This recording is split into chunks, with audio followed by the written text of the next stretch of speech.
सांगली जिल्ह्यामध्ये ओबीसीच्या हक्क आणि अधिकारासंदर्भात हा सांगलीला एक मेळावा झाला होता। त्या मेळाव्यानंतर सर्व पदाधिकारी आणि जबाबदार मंडळींचा हा इथं आज बैठक होत आहे आणि या बैठकीमध्ये आमचं आगामी धोरण काय असेल आणि आपल्या हक्क अधिकारांचं धोरण काय असेल आणि या महाराष्ट्रातले जे मेन रुलिंग पक्ष आहेत ते ओबीसीबद्दल काय भूमिका घेणार आहेत या संदर्भात हा मेळावा आहे।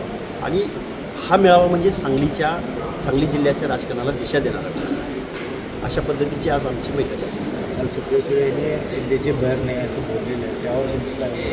खरं तर सुप्रियाताईंना महाराष्ट्राचं नेतृत्व म्हणून या महाराष्ट्रातल्या सगळ्या ओबीसी बांधवांनी, दलित बांधवांनी, टोटल महाराष्ट्र एक नेतृत्व म्हणून पाहतो। पण त्या सुप्रियाताई शिंदेशी बैर नाही और देवेंद्र तेरी खैर नाही आणि झरांगे आपले आहेत आणि त्यांच्यावर टीका करायची नाही, अशी भूमिका घेणं म्हणजे खरं तर ओबीसींच्या जखमेवर मीठ चोळणं आहे। ताई, तुम्हाला ओबीसीनी मतदान दिलं नाही का?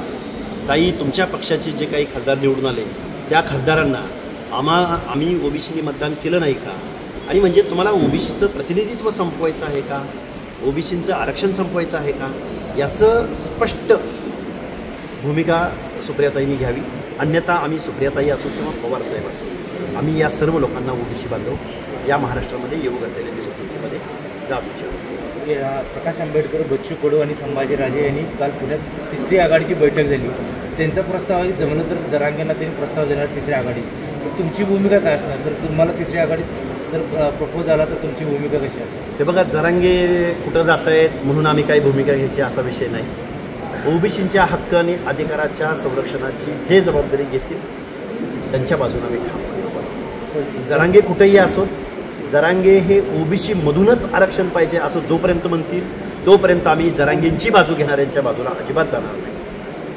आम्हाला आमची कोणाला पाठिंब्याची अपेक्षा असेल तर त्यांनी ओबीसीच्या आरक्षणावर पहिल्यांदा ठाम भूमिका जाहीर करावी, अदरवाईज आम्ही ओबीसी बांधव येऊ घातलेल्या निवडणुकीत आमची भूमिका जाहीर करू। जरांगे आता विधानसभेला उमेदवार उभा करणार, निवडणूक लढवणार म्हणतात, हा ते स्वार्थापोटी करतात का कापूरचा समाज? बघा, जरांगेंची सुरुवात आरक्षणापासून झाली होती, त्यांचा शेवट ओबीसीची माणसं निवडणुकीत पाडा इथं झालेला आहे। त्यांनी 288 सोडा, त्यांनी जिथं उपोषण केलं त्या घनसावंगीचा उमेदवार जाहीर करावा, जिथून त्यांना पाठिंबा मिळाला त्या गेवराईचा उमेदवार जाहीर करावा। हे 2 उमेदवार जाहीर करू द्या, मग 288चं नंतर बोलू।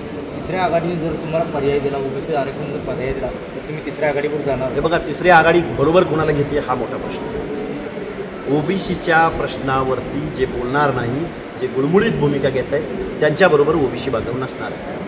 आणि मराठवाड्यामधल्या लोकांनी ठरवलं आहे, मराठवाड्यामध्ये पक्ष आणि पार्टी चालणार नाही। मराठवाड्यामधल्या 6-7 जिल्ह्यामध्ये ओबीसी वर्सेस ओबीसीला विरोध करणार आहे।